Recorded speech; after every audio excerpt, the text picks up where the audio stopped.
Dragon Ball is one of the oldest anime series out there, still getting video games today. With over 50 titles across almost 40 years of video game history, many of these games have long been forgotten. Many, but not all. When a series manages to be universally loved by its players and acquires a legendary status in the middle of a collection this big, you know that it's something special, and that's exactly what the Budokai Tenkaichi series has achieved. Growing up playing a lot of anime games, Tenkaichi was constantly on rotation, so I decided to replay it over the course of the last few months to make sure that I wasn't ranking purely on nostalgia and that the status this series has achieved was actually deserved, and if it withstood the test of time. And so I started from scratch and I finished all 3 games, and now it's time to rank them. I'm on a mission to complete and rank every single Dragon Ball game in history, and this is episode 6 of the ranking of Dragon Ball games. If you remember when the first Budokai Tenkaichi came out, congratulations, you're old. Welcome to the club. But back then, Tenkaichi wasn't cool. If you lived through the Budokai era, you know that we were getting a better Budokai game every single year. So the expectation in 2005 was, we're gonna get an even better Budokai. And instead, we got the first Tenkaichi. They tried to convince us that Budokai was too limited for a Dragon Ball game, that Dragon Ball should be about flying around in a full 3D environment, destroying mountains, and I mean, they're kinda right about that, but that doesn't mean Dragon Ball doesn't work as a fighting game. I mean, we clearly know nowadays that that's not the case. But this fantasy they tried to sell us was so far from reality that we couldn't help but being pissed off as gamers. The first Budokai Tenkaichi was so far from what the series would become, which is why it was extremely disappointing to play this at the time. It felt like they abandoned a good series with Budokai for something that felt very clunky. I mean, go back to the first Tenkaichi right now if you are able to. After playing Tenkaichi 2 or 3, you'll see that this game just isn't as responsive as the sequels. And we're playing the North American version here, which ran at 30 frames per second. There was a time when I thought, you know what, Tenkaichi is too important to rank, so I'm gonna go all out. And I found myself a PlayStation 2. I bought a new copy of Tenkaichi. I bought all the equipment to be able to capture this game through HDMI, and why the hell is this game running in slow motion? This reminded me that I was born on the wrong side of the world at the time. A lot of anime games weren't properly translated from NTSC to PAL, and so instead of making the game run properly on 25 frames per second, they just slowed it down, making it feel even worse. So I put all that stuff away in a box and went back to playing my very legal North American copy. Oh yeah, baby. Now technically, they did deliver on the promise that you could freely fly in a 3D space and destroy mountains with your supers. They just forgot to build a fun combat system to go along with it. I mean, you basically have 3 options for your rush combos. After you start meshing square, you can go for heavy finish, ki cannon, or a fully charged smash. This fully charged smash may depend on how much momentum you have built up in your bar, and they made different characters have different sizes of bars in an attempt to make them feel more unique, but to me, it didn't really matter too much. Now, they did give each character 2 blast techniques, 2 supers, and 1 ultimate, a framework that has lasted surprisingly long. Even nowadays, that's what characters have in Dragon Ball Sparking Zero. That said, unlike Sparking Zero, this game was full of duplicate moves. The amount of characters with full power energy waves, full power volleys,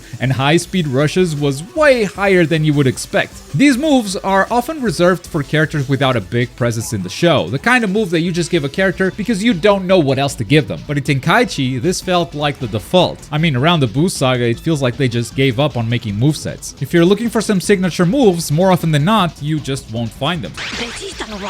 Super Saiyan 4 Goku is a great example here. He's got full power volley, super explosive wave, and his ultimate is the 10 times Kamehameha, but it looks just like every other Super Kamehameha. All they did was change the name of the move. And we're talking about Goku here. He has so many signature moves. High-speed rushes used to be unblockable, by the way. You can make some real cheap setups thanks to this. And also the way they convey power with their supers is really bad in my opinion. Basically, they flashbang you every time you land a super. Straight up, fade to white, and fade back to the game. Not okay. Not every moveset got skipped though. If you want to know why Super 17 didn't make it to Sparky Zero, it's because...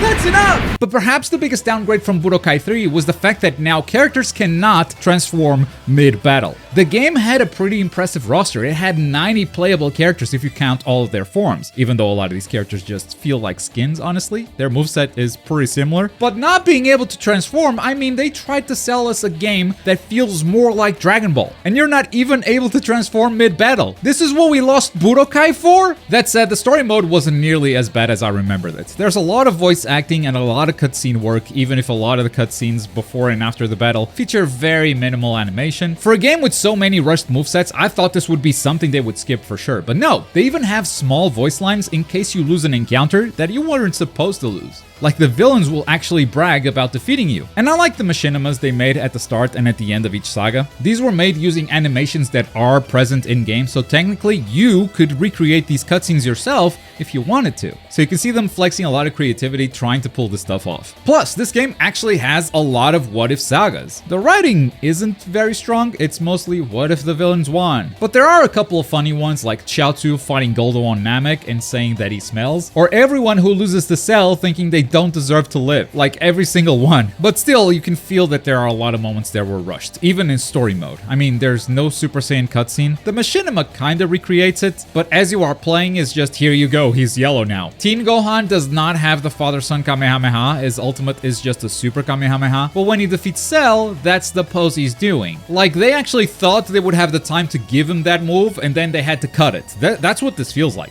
When you're playing story mode, you may also find Dragon Balls whenever you destroy the environment. And once you get all 7, you can summon Shenron, Super Saiyan Plastic. He can also unlock a couple of characters for you, as well as the final What If saga in story mode. Took me about 10 hours to clear this story, and another 30 minutes to unlock the entire roster through this Z Fusion menu. What is Z Fusion, you ask? Well, when you play, you get a ton of items, mostly for customization, because you can make a character stronger by equipping these Potara. This doesn't affect them in story mode, but it does affect them in other modes, which we'll talk about in a second. But in addition to those Potaras, you can also get these ones that are dedicated to Z fusions. Basically, you combine 2 of them and they make a character. And if you read what the Potaras are, it makes sense thematically, so you could look it up in a guide if you want to, but I personally had fun figuring out this small puzzle and finding out which Potaras pair with which to unlock all the characters in the game. I did spend another 8 hours completing all the other game modes, which felt pretty much like a grind that didn't have any meaningful unlockables. I'm talking about the World Tournament mode, as well as Ultimate Battle, where you go up against 100 opponents, one at a time. This took ages. I did enjoy the final 15 opponents. The difficulty actually gets challenging at that point, but man, looking back at it now, you can see where the series started, and now you know where it would go. But at the time, we didn't know how much better this would become, which means we were robbed of a great series and given something so much worse in return. That said, we have ranked a lot of really bad video games over the course of these videos, and this one does have a lot of redeeming qualities, and that is why it gets a D rank from me. And for this episode, we're gonna mark these games with perfect cell. If you've played Tenkaichi 3, you know why. That said, before we get to 3, we gotta talk about the sequel that changed everything. If instead of the first Tenkaichi, they were actually able to take an extra year and give us Tenkaichi 2 from the get-go, I don't think anyone would have been so mad at this series. Tenkaichi 2 takes everything that was awful about the first game and makes it so much better. In my opinion, this is the most impressive out of the 3 games, simply for how much it improved. What I'm saying is, if Tenkaichi 3 somehow ends up at the top of the ranking, it has Tenkaichi 2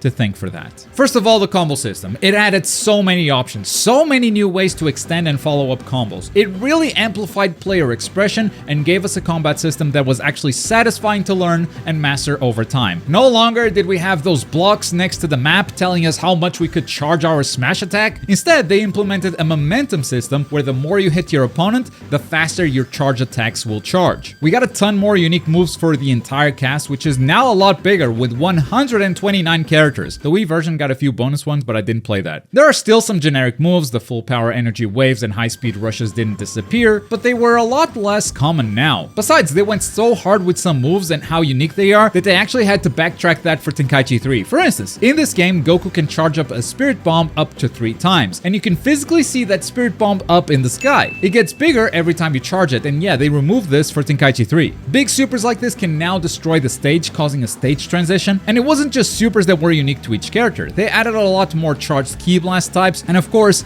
transformations are back from the Budokai era. The biggest omission in the first Tenkaichi, they weren't gonna miss that one. With these changes alone, this would have been a good sequel, only 1 year after the first game, but this is where they went above and beyond. They added team battles, so you could tag characters mid-fight.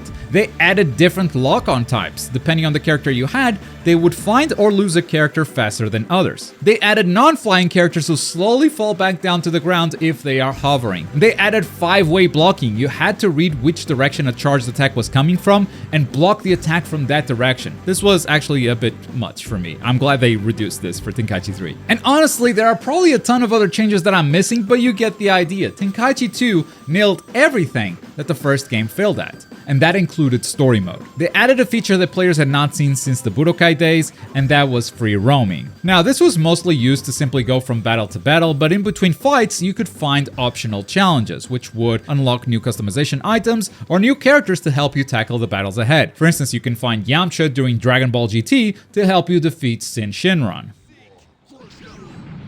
Poor Yamcha. Depending on the saga you were on, you could free roam the Earth or Namek, and this includes the Bardock story, but they didn't actually build a second Namek for this, so Bardock can still go to Bulma's ship. I thought that was funny. And sometimes your goal isn't a location, but it's actually to catch an enemy that's running away from you. I'm glad we weren't playing as Master Roshi at this time, because I don't know if he has what it takes to catch anyone like that. No matter what story moment you're at, you will always be able to visit the Baba shop. She has a lot of customization items because this time customization actually matters for story mode. And while many people saw this as a positive, I actually don't like it. If I was customizing a single character and getting stronger, sure, I can see the appeal, but managing all the different playable characters in Dragon Ball and having to grind the currency to buy items for everyone, it just felt like busy work. Of course, you can just choose to not customize, and that will make it a lot more challenging to go up against the CPU, so it is optional at the end of the day. Most of the battles are still pretty basic. There's a cutscene at the start, then you fight, then another cutscene at the end. Quality didn't go up too much from Tenkaichi 1, but when they have better looking cutscenes for the bigger Dragon Ball moments, they look way better. You bet they didn't miss the Super Saiyan moment this time around. And it's not just Dragon Ball Z that got this treatment, even the Bardock special and Dragon Ball GT got their own incredible cutscenes. Finding Dragon Balls here is similar. You destroy the environment and the Dragon Ball might drop, though this time, even though Shenron isn't made of plastic, his wishes are mostly customization items, so there's not a lot of incentive to collect the Dragon Balls here. Instead, most characters are unlocked through the Z Fusion, similar to the first game, and some secret events that you might find in story mode. For instance, if you want to unlock OG Goku, you gotta know to go to Korin's tower during this specific moment of this saga. The kind of secret that would make you lose your mind if you found it accidentally and you would tell all your friends about it. I mean, this is how it kind of worked back in the day. This and Game Facts. There's even a Yamcha event where he gives you 1 million Zeni if you defeat him, which is pretty good to bypass the grind you need to buy a ton of items at Baba's shop. But probably my favorite feature of Tenkaichi 2 are the what-if stories. Once in a while, this game puts you up against an opponent so tough that you are meant to lose. But if somehow you manage to defeat them, you trigger a what-if story. There are only 3 of them, and their quality definitely varies, with Raditz being clearly the best, but I love how far they go with each one of them. They don't just give you a what-if scenario, they change something small in the story and reimagine how the whole arc would play out if that actually happened. The writing is incredible. And even though all 3 Tenkaichi games have some what-if scenarios, this is by far my favorite of the trilogy. I finally finished the story after playing the game for about 17 hours, so it's much longer than before. It's the longest one of the 3, though I have to admit sometimes it did feel like it dragged on for a bit too long. Sometimes the story treatment was so minimal, it was just cutscene, fight, cutscene, so not much better than going into versus mode and just fighting the CPU. And even at the time, after playing the Budokai trilogy and Tenkaichi 1 back to back to back, fans were growing a bit tired of playing the same Dragon Ball story over and over. So including every little fight that was in the show might have not been the right idea. And they even did pretty much all the movies, even if they didn't have the stages for it. I mean, Janemba takes place in Kami's Lookout Tower, but I powered through, managed to finish all of it, and after that, I even tackled the side modes. There are new tournament types which help the variety, and Ultimate Battle now basically turned into Mortal Kombat Towers, but in my opinion, it's still a pretty lame and grindy game mode. This game set the standard for what Tenkaichi would become. It was a departure so big from Tenkaichi 1 that it made most fans completely forget Tenkaichi 1 ever existed. Bigger roster, better gameplay, great what-if stories, it makes the downsides look tiny by comparison. With only a few kinks left to iron out, this is without a doubt an A-rank game that I am placing at the top of this tier list. And now for the big question, is Tenkaichi 3 gonna rise even higher? Yes, spoilers, it's the best one. While I do consider Tenkaichi 2 to be the most impressive game because of how much it improved compared to Tenkaichi 1, most of the things Tenkaichi 3 did were improvements to Tenkaichi 2. So even though it didn't do nearly as much, it did improve the game as a whole in my opinion. Now some people do defend Tenkaichi 2 is still the better game nowadays, and I understand it, I just don't personally agree. For instance, a lot of fans preferred the 5-way blocking from Tenkaichi 2. Tenkaichi 3 changed it to just 3 directions, so you don't have to worry about attacks coming from the sides. And like I said, I think 5-way blocking was way too much. I think 3-way blocking is a nice balance. Besides, we may have lost 2 directions, but we actually gained a lot more defensive mechanics, including the iconic Sonic Sway. Another argument is that advanced movement was better in Tenkaichi 2, and while I agree that some advanced movement tech was lost, we gained Spark Dash and other movement options like going up and down from close range, and Super Dash cancels even, which increased your combo options like crazy. So overall, I don't think we lost on movement. And if you want to talk about gameplay systems, Tenkaichi 3 gave us a lot more combo options. For instance, back in Tenkaichi 2, everyone had the Dragon Tornado follow-up after a sweep. Well now, some characters still have that, but others have a different follow-up. And that goes for nearly every rush combo finish. Characters have unique follow-ups that you must learn, which makes them feel a lot more unique. It gives you a reason to pick a certain character other than just their supers being different. And on top of that, it created even more universal options like the new lightning attack or all the new tech that is now possible during max power mode. Finally, some people prefer the Tenkaichi 2 story mode because you could actually customize your characters, which again, is something I preferred not doing. It's like the devs and me were actually on the same page about every single change here. Besides, I think customization is way better in this game, even if you cannot use it in story mode, because you don't need to buy 50 of the same customization item. As soon as you buy one, you can use it on every character you want, so it's not as grindy to get all the items you actually need. The grind comes from leveling up characters, because they all start with a very low amount of customization slots, and you gotta invest actual money into the character for them to get more. Actual in-game money. Forget nowadays you can actually spend money, so I should clarify that. But since we touched on story mode, let me tell you why I think this is by far the best one of the trilogy. It's all about that R3 button popping up at the bottom there. This changes everything. This is an event button that you can choose to press or to ignore, but if you press it, it will trigger something. It could be a transformation, an ultimate attack, a character swap. One time, it forced Vegeta to tag in on Namek just so Frieza could kill him. It might force a beam clash or kick the battle off with a quick time event. This makes storytelling possible as you are playing the story itself. Instead of watching a cutscene, playing the game, watching another cutscene, you are immersed in the story because it happens as you play it. And the best part, you could actually just be the GOAT and finish your opponent before the button even pops up. Like, who needs Gogeta to defeat Janemba, am I right? The story even switches perspectives whenever it makes sense, instead of having 4 different battles where you play Gohan versus Frieza, then Krillin, then Piccolo, then Vegeta. You just play as Frieza against all of them in a single encounter and going through his transformations, because it is way more interesting to see this battle from his perspective. And rather than just pad out the story mode and make you play from the good guy's perspective and then the bad guy's perspective, basically playing the same thing twice, they just pick and choose the best perspective to tell you the story.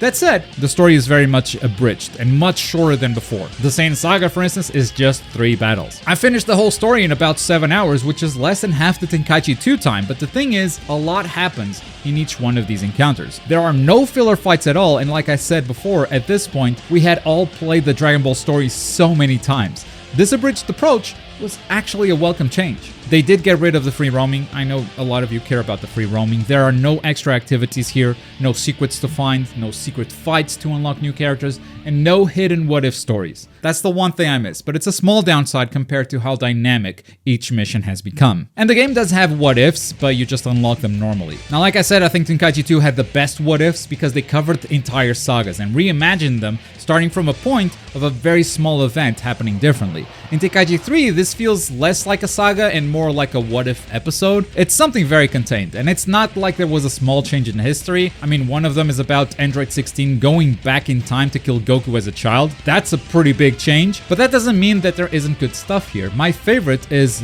what if Frieza met Devilman when he came to Earth instead of Trunks? And you might think that Frieza's power is so far above Devilman's that he doesn't stand a chance, but the thing is, Devilman has the Devilmite Beam, which transforms opponents' negative thoughts into destruction. This didn't work on Goku back in the day because he had a pure heart, but imagine someone like Frieza getting hit by this. he would go absolutely nuclear. And I also have to highlight the character interactions at the start and at the end of each saga. This is a great transition into the next point of the story. And often it's an interaction between two characters that never really talk too much or at all. And of course, this mode is also where you can gather the Dragon Balls, once again by destroying the environment. This time you don't have to pick up the Dragon Ball itself, they got rid of the radar, so you just collect the Dragon Ball automatically. This time they have 3 dragons, the green Shenron, the red Shenron, and Porunga, who actually grants you 3 wishes. The wishes for each dragon are also different, and include stages and character unlocks, and it took me ages to grind the Dragon Balls enough times to unlock everything, because the dragon you get is completely random, and it just kept giving me Porunga! Outside of story mode, you have the usual side modes with tournaments and ultimate battle, but this time they added something new with Ultimate Battle Sim, which I think is a somewhat underrated game, but then again, maybe not. This is fun to do a couple of times. I don't know if it's something I would grind too often though. Basically, you can choose to train, explore, or rest each day for the next 10 days. And after the 10 days are gone, you have a battle against an opponent. If you beat that opponent, you go back to choosing what you do for another 10 days. There's a lot of RNG in this game mode because you might find incredible events that boost your character's stats, or you might just get screwed over and over. But they made a few minigames for this, and the CPU does actually get really strong by the final challenge, so those power-ups and training become something you really want to get. It's satisfying to clear at least once, and you do get some customization items out of it. Ultimate Battle Mission 100 is a set of 100 missions, not too different from the Tenkaichi 2 Towers, but now you have 100 of them, so you know, this is not my favorite mode. After you do 30 of them, you unlock Survival Mode, which is, as it sounds, a mode where you fight for as long as you can. You regenerate a bar of health every time you defeat an enemy, and they do get increasingly hard. Tournament Mode also got an upgrade, you got some new tournaments, but you also have World Tour, which looks like a game as service before that was even a thing. At specific times, certain tournaments get highlighted, and you get a prize money if you win. On top of that, specific characters and stages are unlocked in specific tournaments with the right difficulty. The thing is, this is pure RNG. Luckily, you can manipulate the World Tour clock by simply entering and leaving the menu until you find the tournament and the difficulty you're looking for, but still, it is a bit annoying to rely on RNG to unlock everything you want. The Dragon Ball summoning a random dragon and the World Tour giving us a random tournament was a bit annoying, and it was the only time it felt like playing this game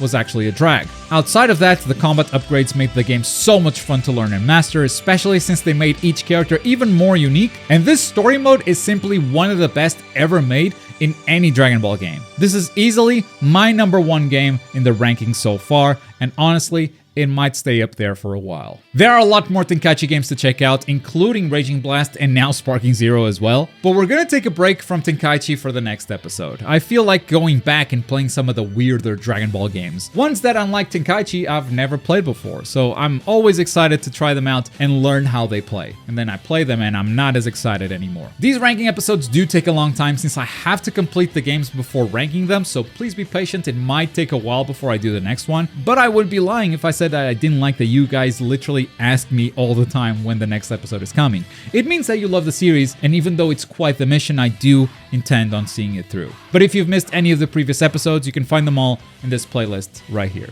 Thank you so much for watching.